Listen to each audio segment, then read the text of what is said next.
এই খাটরা এলাকার কোন ফুলাদানি দুবাই থেকে কল দিছে, কল দিয়া কান্নার জন্য কথা বলতে পারে না, ফোন দিয়া কয় হুজুর আজকে আমরা খাট্টার মাহফিলে আপনি যাবেন, আমার মাটার লেগে একটু মন ভরে দোয়া করেন। আমি কইলাম কেন রে? তোমার মার জন্য না, আমি তো সব প্রবাসীদের জন্য দোয়া করি। তোমার মার কি হইছে? বলা কই হুজুর আমি বিদেশ আসার অল্প কিছু দিনের মধ্যে আমার মা ইন্তেকাল করছে। হুজুর আগে বাড়িতে ফোন দিলে আমার মা আমার জাদু কইয়া কথা কইতো, আমার মা বাবা খাই তুমি বারবার জিজ্ঞাসা করতো, টাকা পয়সার দরকার নাই, তুই ভালো করে খাইয়া দেয়া বাইচা থাকিস, এই কথাটা বারবার বলতো। আমার মাটা মরে দেওয়ার পরে আমার কেউ একবার আমার মার মতো জিজ্ঞাসা করে না, আমার কেউ জিগায় না। সন্তান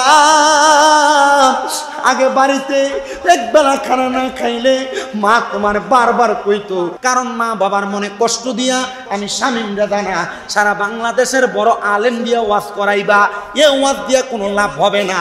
আল্লাহর দোহাই লাগে রে যুবক, আল্লাহর দোহাই লাগে রে মুরব্বী বাবা, তোমরা অনেকে মা বাবার মনে কষ্ট দিয়া রাখছো, একটা ধমকের মাধ্যমে আম্মা আব্বারে কষ্ট দিয়া রাখছো, তোমরা মা বাপরে আলাদা করে দিছো। মা বাপ সকালবেলা এক ভাইয়ের ঘরে ভাত খায়, দুপুর বেলা আরেক ভাইয়ের ঘরে ভাত খায়, সন্ধ্যাবেলা আরেক ভাইয়ের ঘরে ভাত খায়। এমনও আছে এলাকার মধ্যে মা বাপরে ভাত খাবা নিবে এলাকায় মেল করা লাগে, ফদাইনারে ডাইকা বিচার করা লাগে। কারণটা কি? বলে তারা তিন ভাই মা বাপের খাওয়ায় না, দুই ভাই খাওয়ায়, এক ভাই খাওয়ায় না। সন্তান না রে না, মা বাপ তোমারে যে মানুষ করছে, মা বাপ যে তোমারে গর্বে নিছে, তোমারে গর্বে মানিয়া বড় কষ্ট করছে, কেমনে তুমি ওই মারে বাদ দাও না? কেমনে তুমি ওই বাবারে ধমক দাও? ওই বাবা নিজে না খেয়ে তোমারে খাওয়াইছে। মা 10 মাস 10 দিন যখন গর্ভে ধারণ করছে, তুমি সন্তানের জন্য মা বড় কষ্ট করছে, মা ভালো করে ঘুমাইতে পারে নাই, পেটের বেদনায় তুমি একবার ডান দিকে লাথি দিছ, একবার বাম দিকে লাথি দিছ। আমি জানি রে আজকে এই খাট্টার মাহফিলে এমন অনেক বাবারা বসতেন, আপনাদের সন্তান হয়তো আপনাদেরকে কষ্ট দেয়, সন্তানের কাছে মনে হয় চায়া চায়া টাকা নেওয়া লাগে। এ সন্তানের দল মা বাবার মনে কষ্ট দিয়া মক্কার করে যে হজ করবা কোনো লাভ হবে না, মদিনায় যে সালাম দিবা কোনো লাভ হবে না, খাট্টার মসজিদে তাহাজ্জুদ করবা কোনো লাভ হবে না। আল্লাহর দোহাই লাগে রে বাবা, ওই মা বাবার মনে কষ্ট দিও না। কেউ যদি কষ্ট দিয়া থাকো, আজকে আমার সাথে ওয়াদা করো, এখান থেকে বাড়িতে যাইয়া মার পায়ের মধ্যে ধরবা, বাবার পায়ের মধ্যে ধরবা, ধরে বলবা মা আল্লাহর রাস্তায় আমি সন্তানরে মাফ করে দেন। মা বাপ যতক্ষণ পর্যন্ত বলছে তোমারে মাফ করে দিছি, ততক্ষণ পর্যন্ত মা বাবার পাও ছাইরো না। বলে হুজুর মা বাবার পাও ছাড়বো না, এটা কেমন কথা বলেন? আমরা এলাকায় অনেক মৌলবী সাহেবরা ফতুয়া দেয়, মা বাবার পায়ে ধরলে এটা শিরিক হয়, মা বাবার পায়ে ধরলে বেদাত হয়। না রে সন্তান না, মা বাবার পায়ে ধরলে শিরিক বেদাত হয় না। আমি শামীম দাদা এমনে বক্তা হই নাই, আমি শামীম দাদা এমনে ওয়াদের স্টেজে বসি নাই, এমনি চেয়ারে বসে ওয়াজ করি না। আমি আমার মুখগুলা দিয়া আমার মার পায়ে চুমা দিছি, আমার আব্বার পায়ে চুমা দিছি। আমি যেদিন আমার আব্বার পায়ে চুমা দেই, আমার আব্বা বলছে দেখ ফলা কি ফাকলামি করে। আমি যেদিন আমার মার পায়ে চুমা দিছি, আমার একটা ভিডিও ম্যান ছিল, সে আমার সাথে থাকতো, সে আমারে কয় আপনারে মানছে হাতে চুমা দেয়, আপনারে মানছে কপালে চুমা দেয়, আপনি দিয়ে আপনার আম্মার পায়ে চুমা দেন। আমি কইছি রে আমি আমার মায়ের কদমে চুমা দিয়া আম্মার কদমে ছোট থাকার কারণে আল্লাহ আমার দেশ জাতির কাছে বড় বানায়। আপনারা বলে মা বাবার কদমে ছোট হইলে ওই সন্তানকে আল্লাহ তাআলা বড় বানাইতে পারে কি পারে না?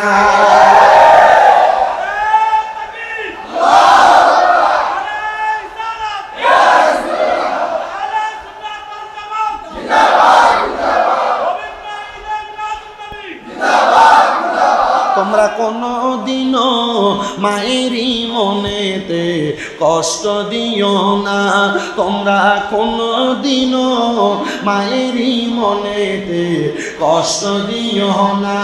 হায়রে মায়ের মনে কষ্ট দিলে খোদা তো সহে না, বলেন মায়ের মনে খোদা তো সহে না। তোমরা কোনদিনও মায়েরই মনেতে কষ্ট দিও না, তোমরা কোনদিনও মায়েরই কষ্ট দিও না। আরে মায়ের মনে কষ্ট দিলে কষ্ট পায়রা বানা, হায়রে মায়ের মনে কষ্ট পায়রা বানা। তোমরা কোনদিনও মায়েরই মনেতে কষ্ট দিও না। কত পাপী আছে যে মাকে কষ্ট দেয়, মায়ের মনে কষ্ট দিয়ে অভিশাপ নেয়। বলেন কত পাপী আছে যে মাকে কষ্ট দেয়, মায়ের মনে কষ্ট দিয়ে অভিশাপ নেয়। হায়রে মায়ের মনে কষ্ট দিলে কষ্ট পায়রা বানা, কন্যা মায়ের মনে কষ্ট পায়রা বানা। তোমরা কোনদিনও মায়েরই মনেতে কষ্ট দিও না। তোমরা কোনদিনও মায়েরই মনেতে কষ্ট দিও না। কত সন্তান আছে যে শাশুড়িতে মাকে বলে যায়, দামি দামি খানা নিয়ে শ্বশুর বাড়ি যায়, কিন্তু ওই সন্তানে মা বাবার খানা তো খাওয়ায় না। হায়রে ওই সন্তানে মা বাবার খানা তো খাওয়ায় না। তোমরা কোনদিনও মায়েরই মনেতে কষ্ট দিও না। তোমরা কোনদিনও বাবারই মনেতে কষ্ট দিও না। হায়রে মা বাবার কষ্ট দিলে খোদা তো সহে না। বলেন মা বাবার তো সহে না। তোমরা কোনদিনও মা মনেতে। দুনিয়ার মুসলমান আজকে খাটরার মাহফিল কবুল হবে কিনা এটার গ্যারান্টি কেউ দিতে পারবে না। তবে আমি শামীমরা একটা গ্যারান্টি দিয়া যায়, আগামীকালকে যদি দেখো খাটরার কোনো মুরব্বী চা দোকানে বৈশা বলে, হ্যাঁ আমার সন্তান ওই শামীমরাদার কথা শুই না আজকে বাড়িতে এসে আমি আব্বার পায়ে ধরে মাপ চাইছে, কিন্তু আমার সন্তান কোনোদিন আমি আব্বার লগে অন্যায় করে নাই, তবুও মাপ চাইছে, আমার সন্তানটারে আল্লাহ কবুল করো। মনে রাখবারে খাট্টার বাবা আম্মা আব্বার পায়ে ধরলে দাম কমে না, আম্মা আব্বার পায়ে ধরলে সম্মান কমে না, আম্মা আব্বার পায়ে ধরলে দাম বাড়ায় দেয় আল্লাহ। ও বাবা অনেকে চিন্তা করে হুজুর আমি আমার মা বাবার পায়ে ধরে মাপ চামো দূরের কথা, আমি তো দুই ঈদের সময় ওই মা বাবার পাঁচুয়া সালামি করি না। এ যুবক ভাই এই মুরব্বী বাবারা শুধু সালাম করে না, আবু দাউদ শরীফের একটা হাদিস আমি পড়লাম, আল্লাহর নবী সাহাবায়ে কেরাম আমার নবীজির হাত মোবারকে চুমু খাইতেন। নবীজি ঘোষণা করেছেন দুনিয়ার জমিনে মা বাবা পীর মাশায়েখ উস্তাদদের কদমে চুমা খাওয়া এটা আল্লাহর নবীর সাহাবায়ে কেরামের সুন্নাত। কিন্তু আমরা এই সুন্নতগুলা থেকে বিরত আছি, আমরা এটা করতে চাই না। হে বাবা আমি তোমাদের কাছে করজোরে আবদার করি, ওই মা বাবার পায়ে ধরে সালাম করবা, মা বাবার চুমা দিবা, মা বাবার কাছে মাপ চাইবা। কিন্তু আজকে খাট্টার মাহফিলে এমন অনেক মানুষ বসছে গো, অনেকে চিন্তা করে হুজুর এখান থেকে বাড়িতে যাইয়া যাদের আব্বা আছে তারা বাড়িতে যা বাবার পায়ে ধরে মাপ চাইবো, আমার তো আব্বা নাই আমি কার পায়ে ধরে মাপ চাইবো। অনেকে চিন্তা করে হুজুর অনেক সন্তান আছে যাদের বাড়িতে মা আছে তারা বাড়িতে যাইয়া মার পায়ে ধরে মাপ চাইবো, আমার তো মা নাই আমি কার পায়ে ধরে মাপ চাইবো। আজকে সকালবেলা এই খাট্টা এলাকার কোন ফুলাদানি দুবাই থেকে কল দিছে, কল দিয়া কান্নার জন্য কথা বলতে পারে না, ফোন দিয়া কয় হুজুর আজকে আমরা খাট্টার মাহফিলে আপনি যাবেন, আমার মাটার লেগে একটু মন বইরা দোয়া করেন। আমি কইলাম কেন রে? তোমার মার জন্য না, আমি তো সব প্রবাসীদের জন্য দোয়া করি। তোমার মার কি হইছে? ফলা কই হুজুর আমি বিদেশ আসার অল্প কিছু দিনের মধ্যে আমার মা ইন্তেকাল করছে। হুজুর আগে বাড়িতে ফোন দিলে আমার মা আমার জাদু কইয়া কথা কইতো, আমার মা বাবা খাই তুমি বারবার জিজ্ঞাসা করতো টাকা পয়সার দরকার নাই, তুই ভালো করে খাইয়া দেয়া বাইসা থাকিস। এই কথাটা বারবার বলতো হুজুর আমার মাটা মরে যাওয়ার পরে আমার কেউ একবার আমার মার মতো জিজ্ঞাসা করে না, আমার কেউ জিজ্ঞাসা না। সন্তান আগে বাড়িতে একবেলা খানা না খাইলে মা তোমার বারবার কইতো কিরে পেটটা দি পিঠের লগে লাইগা রইছে। এখন মা কবরে 2-3 বেলা না খাইলে কেউ তোমার একবার জিজ্ঞাসা করে না। এই সন্তান তোমার মায়ের মতো আপন তোমার দুনিয়াতে কেউ নাই। তোমার আব্বাকে তোমার দমক দিয়া বাড়িতে নিয়ে যাইতো, কোনো অন্যায় করলে বাপ বারবার ডাক দিত। তোমার কাছে মনে হইতো বাপ মনে হয় কানের কাছে ঘ্যান ঘ্যান করে। সন্তান রে, বাবা মারা যাওয়ার সন্তানটারে জিগাও, এখন তারে কেউ একবার ডাক দিয়া বাড়িতে নেয় না, কেউ তারে দমক দেয় না। এখন তার কাছে তার জীবনটা জীবন মনে হয় না। এই সন্তান তোমার বাপ মা তোমারে বড় কষ্ট করে মানুষ করছে। আব্বা জান ঈদের দিনে নতুন কোনো জামা কাপড় কিনে নাই, তুমি সন্তানরে নতুন জামা কাপড় কিনা দিছে। মার কাপড়টা ছিঁড়া থাকতো, মা সিলাই করে পরে থাকতো, মা তোমারে নতুন জামা কাপড় কিনা দিছে। আব্বা আম্মারে যদি জিগাইতাম কি গো আব্বা আপনি ঈদের দিন নতুন জামা কিনেন না, আব্বা উত্তর দিত এখন কি আর আমার ঈদের বয়স আসেনি, তোমরা এনে এখন ঈদ করবা। আব্বা পুরান পাঞ্জাবিটার আয়রন করে পড়তো, আব্বার কাছে যে টাকা নাই ফুতে আব্বা ফুতেরে বলতো না। কিন্তু সন্তান এখন তোমার ঘরে টাকার অভাব নাই, ব্যাংকে টাকার অভাব নাই, আব্বারে 500 টাকা দিয়ে কিনে একটা লুঙ্গি পরাইতে পারো না। আব্বা কবরে কিলা বইবরে তোরে লাখ লাখ টাকা দিয়া যদি তুমি তোমার টাকা দিয়া তোমার মা বাপরে সুখী না বানাইতে পারো। এই সন্তান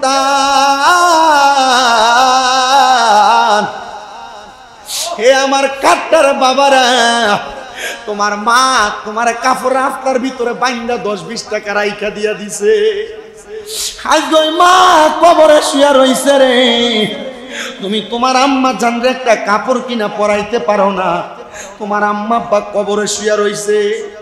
অনেকেরই তো প্রশ্ন হুজুর মা বাপ যে মইরা গেছে গো, আমি আমার মা বাপের জন্য কোনো কিছু করতে পারবো নি, আমার মা বাপ মারা যাওয়ার পরে আমি সন্তানের কোনো দায়িত্ব আসেনি।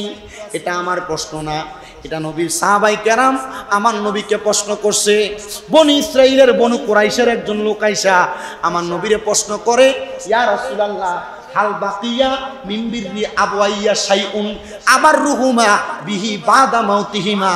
ইয়া রাসূলুল্লাহ আমাদের মা বাবা মারা যাওয়ার পরে কোনো দায়িত্ব আছে কিনা? সাহাবায়ে কেরাম আমার নবীরে প্রশ্ন করে। আমার নবী কয় ক্বালা নাম, হ্যাঁ অবশ্যই দায়িত্ব আছে। ইয়া রাসূলুল্লাহ আপনি বলেন না দায়িত্ব কোনটা? আমার নবী কয় আসসালাতু আলাইহিমা, তোমার মা বাবা মারা যাওয়ার পর তোমার 1 নাম্বার দায়িত্ব মা বাবার জন্য দোয়া করা। কিন্তু বাংলাদেশে বহু মৌলবী সাহেব বাইরেছে, মা বাপ মারা যাওয়ার পরে জানাজার নামাজটা দিয়া লাশটা কান্দে লইয়া গুড়গুড়ে কবরস্থানে যায়, যদি কয় দোয়া করেন না কেরে, কয় বেদাত বেদাত। এই বেদাতটা মৌলবী, তোমার দাঁত নাই বিদায় তুমি বেদাত বলো। আমি সন্তানের দায়িত্ব আমার মা বাপ মারা যাওয়ার পরে মা বাবার জন্য দোয়া করা। তার একটা হাদিস শুনে দিবেন, আল্লাহর নবী কয় আপনারা যারা কয় জানাজার নামাজের পরে কোনো দোয়া নাই, নবীজি হাদিস শরীফ কয় ইজা মারহাবা কইতেন না, আর জোরে কোন না মারহাবা।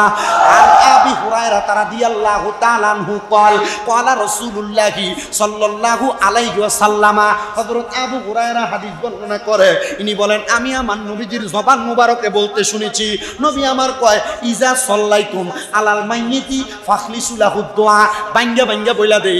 আল্লাহর নবী কয় ইজা যখন সাল্লাইতুম তোমরা নামাজ আদায় করো আলাল মাইয়িতি মৃত ব্যক্তির জন্য, ফাখলিসু লাহু দুআ অতঃপর তার জন্য দোয়া করো।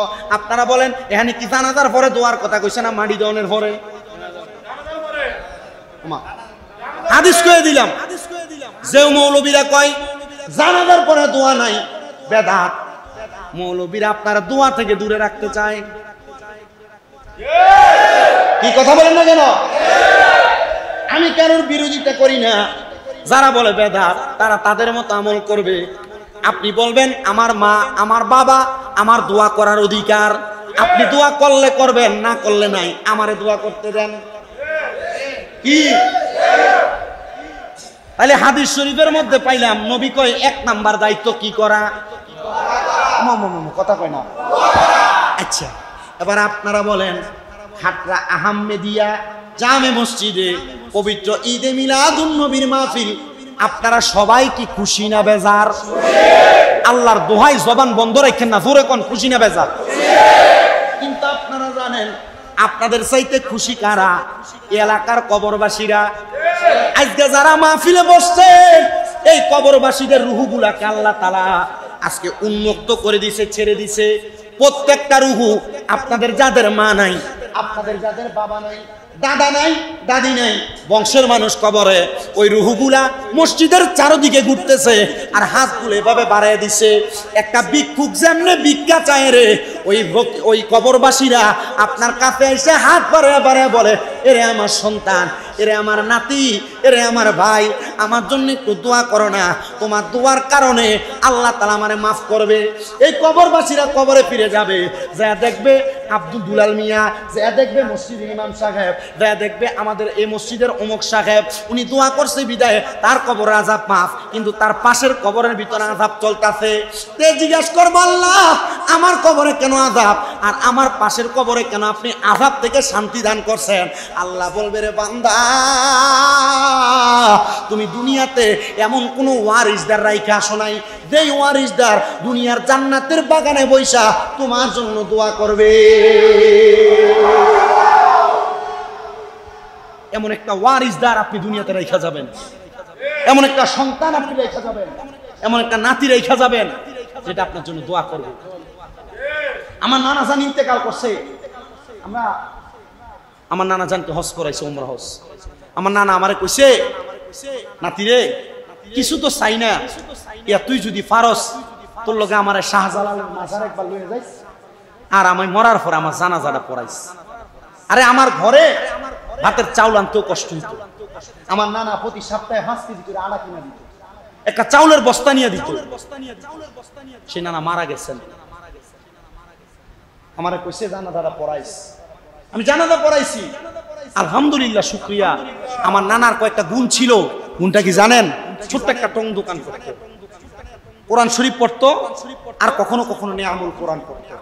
অজুটা ভাঙে গেছে, সাথে সাথে কোরআন শরীফটা জায়গায় রাইখা দোকানটা ফালাই দিয়ে চলে যাইত। আমি 1 দিন 2 দিন 3 দিন জিগেলাম, নানা দোকানটা যে ফালাই দিয়ে যান, মানুষ তো এটা সেটা নিয়ে যাবো, তো নিয়ে গেলে তো আপনার লস। আরে বেটা, প্রথম কয়েকদিন নিত, যখন মানুষ দেখছে আর বুঝছে আমি অজু করতে যাই, মানুষ বুঝা ফেলাইছে আমার এনতে চুরি করলে তার লাভ নাই, উল্টা লস। আমার হাতগুলাতে ধরে বলছে দোয়া করিস। আমার দাদু ইন্তেকাল করছেন, আমারে অনেক কষ্ট হয়েছে, আমি পড়ালেখা করছি, ডাক দিয়ে আইনাই না কাজে পাঠাইছে আমার আব্বার সাথে। কিন্তু মরার আগে আমার দাদি শুধু কইছে যে আরে কেউ আনিস না, তারাবির নামাজ চলে। আমার বাড়ি থেকে ফোন দিছে, তোরে দেখতে কইছে, দৌড়ে যায় পানি দিয়ে আবার তারাবির নামাজে দাঁড়াইছে, আবার খবর আছে তোর দাদি তো মারা গেছে। বড় কষ্ট করছেন। আমি এটা বিশ্বাস করি, আমি একজন নাতি, ওয়াজ মাহফিলে দিয়ে দোয়া করি বিদায়, আল্লাহ হয়তো আমার দোয়া আর আপনাদের দোয়ার বরকতে আমার বংশের মানুষ আপনার বংশের মানুষকে মাফ করার ক্ষমতা আল্লাহর আছে না নাই? কথা বলেন না, আছে না নাই? এই বিশ্বাস নিয়ে আজকে আপনারা বসেন। যারা বাড়ি ঘরে আছেন আপনারা এসে দেখেন, খাটরা আহমদিয়া মসজিদে প্রেমের একটা বাগান হয়ে গেছে। আশিকে রাসূলরা তাদের মার জন্য আর বাবার জন্য দোয়া করার জন্য বসে আছে। জোরে সরে পড়ি মারহাবা।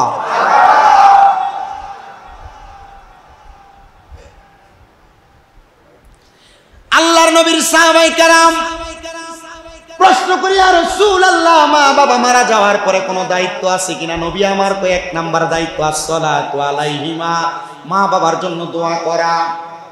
2 নাম্বার আল ইস্তিগফারু লাহুমা, আম্মা আব্বার জন্য ক্ষমা প্রার্থনা করা। মৌলভী সাহেবরা ফতোয়া দেয় 4 দিন না করা 40 করা, মানুষের খাওয়ানো এটা জায়েজ নাই। এই ফতুয়াগুলাতে দেয় মৌলভী সাহেব জানে না 4 দিন না 40-এর মধ্যে যে কোরআন খতম করা হয়, যে খতমে তালিল করা হয় এবং লা ইলাহা ইল্লা আনতা সুবহানাকা ইন্নী কুনতু মিনাজ জালিমিন বলে খতম করা হয়, কুল খতম করা হয়, এটার মাধ্যমে দোয়া করা হয়, আল্লাহ এই খতমের উসিলায় আপনি তার মারে আর বাপরে মাফ করে দেন। আপনারা বলেন এভাবে খতম করে দোয়া করলে আমার আল্লাহ মা বাবার কবরের আযাব মাফ করতে পারে কি পারে না? এরা ফতোয়া দিচ্ছে 4 দিনের খানা করানো যায়, 40-এর খানা করানো যায়। খবর লয়ে দেখেন 7 দিন না 40 এটারে দাওয়াত দিলে ডাক কাতারাইয়া বইয়া থাকে, কিন্তু এটা মানুষের খাওয়াইতে চান, এটা কিপটা নাম্বার 1। এরা উত্তর দিবেন আল্লাহর নবী বলছেন, দুনিয়ার মানুষ শোনো, দুনিয়ার জমিনের মধ্যে থাইকা কোনো মানুষকে যদি তুমি খাবার খাওয়াও এটাই ইসলামের সবচাইতে সর্ব উত্তম কাজ, আর যদি সালাম দাও এটা ইসলামের উত্তম কাজ। এজন্য মা বাবার জন্য 40 দিনে কইরা রমজান মাসে কোরআন খতম করায়া দোয়া করতে আপনারা ভুলবেন না। এখন বাংলাদেশের মানুষ রমজান মাসে যা আগে কোরআন তেলাওয়াত কোরআন খতম হইতে এগুলা ভুলে গেছে, এগুলা ভুলবেন না। কোরআন খতম করায়া দোয়া বকশিশ করে আল্লাহর দরবারে মা বাবার জন্য ক্ষমা প্রার্থনা করবেন। এটা আমার কথা না, আল্লাহর নবীর কথা। জোরে বলেন সুবহানাল্লাহ। নবী আমার বলে উম্মত 3 নাম্বার ওয়া ইনফাযু আহাদিহিমা। নবীজি 3 নাম্বার দায়িত্বটা কি? আমার নবী কয় 3 নাম্বার হলো মা বাবার ওয়াদা পূরণ করা। ইয়া রাসূলুল্লাহ, নবী গো মা বাবার ওয়াদা কি পূরণ করব আপনি বলেন না। আমার নবী কয় 3 নাম্বার, মা বাপ যদি কোনো ঋণ রাখে ঋণ পরিশোধ করবা, মা বাপ কারোর সাথে কোনো ওয়াদাবদ্ধ হলে ওয়াদা পূরণ করবা, এটা হলো তুমি সন্তানের দায়িত্ব। কিন্তু আমাদের সমাজের সন্তানেরা মা বাপ মারা যাওয়ার পরে লাশ মাটি দিতে দেয় না জায়গা ভাগাভাগি করার জন্য। মা বাপ মারা যাওয়ার পরে মরা লাশের চেয়ারে বসে রাইকা টিপসই লয়, এমন নজির সোনার বাংলাতে আছে না? না। গত 15 দিন আগে সোশ্যাল মিডিয়াতে দেখলাম এক লোক মারা গেছে, তার সন্তানেরা তাকে সোফার মধ্যে বসাইয়া হাতের মধ্যে থেকে টিপসই নিতেছে কাগজের মধ্যে, এটা বড় বড় বড় তা। সন্তান এই জন্য মা বাবা জন্ম দেয় নাই। সন্তান মনে রাখবা, ভাইয়ে ভাইয়ে জায়গা ভাগ করার আগে, বনে ভাইয়ে জায়গা ভাগ করার আগে, বনে জায়গা ভাগ করার আগে হিসাব করে দেখবা বাবার কোন জায়গায় কত টাকা ঋণ আছে। আগে তুমি বাবার ঋণগুলা পরিশোধ করবা। বাবা কোনো ওয়াদা করেছে দোকান বাকি আছে কিনা খবর নিবে এলাকায়, বাবা যে দোকানে বসতো আগে দোকান বাকিটা পরিশোধ করবা। কেউ বাবার কাছে কোনো পাওনা আছে কিনা পাওনা পরিশোধ করবা। তার মানে তুমি সন্তানের এটা দায়িত্ব। আর যদি তুমি সন্তান বাবার ঋণ পরিশোধ না কইরা বাবার জায়গা সম্পদ তুমি ব্যবহার করো, তাহলে কবরের মধ্যে তুমি সন্তান জালেম হিসেবে আল্লাহর কাছে উঠবা। এটার দলিলটা তুমি নেওয়া লাগবে না। আল্লাহর কোরআন বলে উতুল্লিম বাদা যালিকা জালিম, এটা এমন জালিম, এটার ঠিকানা হবে জাহান্নামের একবারে অতিষ্ঠ নিকৃষ্ট জায়গার মধ্যে। এই জন্য মা বাবার সম্পদ ভাগাভাগি করবা ভাই বোনের মধ্যে সমানভাবে, তবে মনে রাখবা এমনভাবে ভাগ করবা মা বাবার ঋণ যেন পরিশোধ করা যায়। সাহাবায়ে কেরাম বলি ইয়া রাসূলুল্লাহ আর কি দায়িত্ব আপনি বলেন না। আমার নবী কয় 4 নাম্বার ওয়াসিলাতির রাহমিল্লাতি লা তুসালু ইল্লা বিহিমা। মা বাপ মারা যাওয়ার পরে তোমার 4 নাম্বার দায়িত্ব হলো মা বাবার আত্মীয় স্বজনের সাথে সম্পর্ক বজায় রাখা। মা মারা গেছে, খালার সাথে সম্পর্ক নাই, মামার সাথে সম্পর্ক নাই, নানির বাড়ির সাথে কোনো সম্পর্ক নাই। বাবা মারা গেছে, চাচার সাথে ফুফুর সাথে কোনো সম্পর্ক নাই, বাবার বাড়ির আত্মীয়র সাথে কোনো সম্পর্ক নাই। আমার নবী কয় না না না, ওয়াসিলাতির রাহমিল্লাতি লা তুসালু ইল্লা বিহিমা। মা বাপ মারা যাওয়ার পর মামা খালা ফুফু চাচাদের সাথে সম্পর্ক রাখবা। এটার কারণে তাদেরকে যখন ভালো বুড়া জিজ্ঞেস করবা, তাদেরকে যখন ভালো বুড়া খাওয়াইবা, আল্লাহ তাআলা তোমার মা বাবার কবরে ভালো খাবারের ব্যবস্থা করে দিবে। জোরে বলেন সুবহানাল্লাহ। ইয়া রাসূলুল্লাহ, নবী আপনার কাছে জানতে চাই, আপনি বলেন না তাহলে 5 নাম্বার আর কি দায়িত্ব? আপনাদের কষ্ট হইতেছে? আপনারা কি ওয়াজটা শুনে যাবেন? মা বাবার প্রতি ইহসান করা সন্তানের কি দায়িত্ব শুনে দরকার আছে কিনা? আল্লাহ কবুল করেন, পড়েন আমিন। আল্লাহর ওয়াস্তে অল্প কিছুক্ষণের জন্য আমি মাইকটা ছাড়ার আগ পর্যন্ত মোবাইলটা রিসিভ করা বন্ধ রাখবেন, মোবাইলটা একটু সাইলেন্ট করার চেষ্টা করবেন। এই কথাটা আমি প্রথমে বলা উচিত ছিল, বলতে পারি নাই। আপনারা মনোযোগের সাথে বয়ান শ্রবণ করবেন। আমি শেষ করে দিব ঠিক সময় 12টার মধ্যে হুজুর কেবলা চলে আসবে, আপনাদেরকে নিয়ে দোয়া করবে। তার পূর্ব মুহূর্তে আপনারা শুধু আমার সাথে বসে একটু কথাগুলো শুনবেন। 4 নাম্বার দায়িত্ব গেল। সাহাবায়ে কেরাম বলি ইয়া রাসূলুল্লাহ, ইয়া হাবিবাল্লাহ, নবী গো 5 নাম্বার কি দায়িত্ব আপনি বলেন না। নবী আমার বলে 5 নাম্বার দায়িত্ব হলো ওয়া ইকরামু সাদিকিহিমা, মা বাবার বয়সী মুরব্বীদেরকে সম্মান করা। এলাকায় এমন অনেক যুবক আছে যারা দোকানের মধ্যে বসে, বাবার বয়সী মুরব্বীরা বসে থাকে, বাবার বয়সী মুরব্বীর সামনে সিগারেট টান দিয়া দোয়াটা মুরব্বীর মুখের মধ্যে মারে। আপনারা কোন এমন বেয়াদব জাত ফোসাফলা ফান এলাকায় আছে না নাই? কষ্ট দিতেছে আপনারা? বাবার বয়সী কোন মুরব্বী ডাক দিতে রে জায়গায় যাইস না, ঝগড়া হবেন। পোলা ডাক দিয়া ধমক দিয়া বলে আপনি কি বেশি বুঝেন, চুপ করে বসে থাকেন বলে মুরব্বীরা ধমায়া দেয়। মায়ের বয়সী মুরব্বী, ঘরের মধ্যে ঘরে ঘরে ঝগড়া লাগলে আপনারা ডাক দেয়, রে বাবা ঝগড়া করিস না। আপনি মুরব্বীরে বুন্নি কইয়া ফুটনি বুড়ি কইয়া কইয়া ধমক দিয়া রাখেন। না না না, আপনি যদি আপনার বাবার বয়সী মুরব্বীদেরকে সম্মান করেন, মায়ের বয়সী মুরব্বীদেরকে সম্মান করেন, আল্লাহর নবী বলে এদেরকে সম্মান করার কারণে আল্লাহ তাআলা তোমাদেরকে জান্নাতের মধ্যে জায়গা করে দিবেন তো দিবেন। এবং তোমার মা বাবা কবরে থাকলে মা বাবার কবরের মধ্যে এদেরকে সম্মান করার বরকতে তোমার মা বাবারে সম্মান করবে। কোন সুবহানাল্লাহ, আল্লাহুম্মা সাল্লি আলা সাইয়্যিদিনা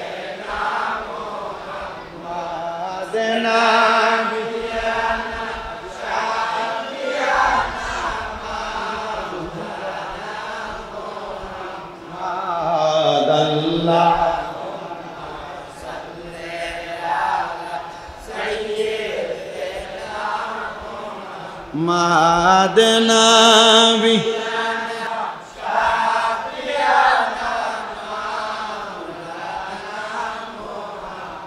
তাহলে আমরা হাদিস শরীফ থেকে 5টা জিনিস শিখলাম।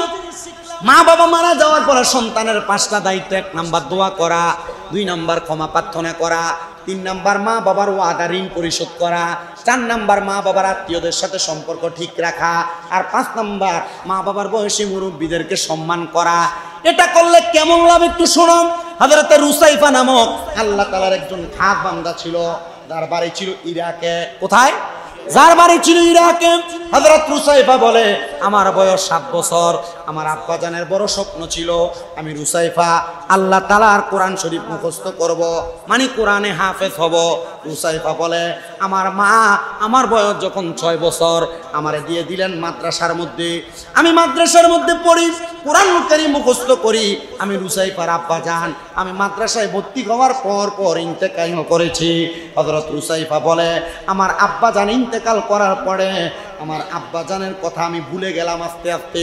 3 বছরের বয়সে আমার আব্বা মারা গেছেন, আমার 7 বছর বয়সে যখন আমার আব্বা মারা গেলেন আমি 3 বছরের মধ্যে কোরআন কারীম মুখস্থ করলাম, আমি হাফেজে কোরআন হয়ে গেলাম। হযরত রুসাইফা বলে, জগতের মানুষ কোরআনে হাফেজ হওয়ার পর মাদ্রাসা থেকে হাফেজ সাহেবদেরকে দস্তারবন্দি মানে মাথার মধ্যে পাগড়ি পরাইয়া দেয়। আমারে বলেছেন আমি যেন যাওয়ার সময় আমার আব্বা জানকে নিয়ে যাই।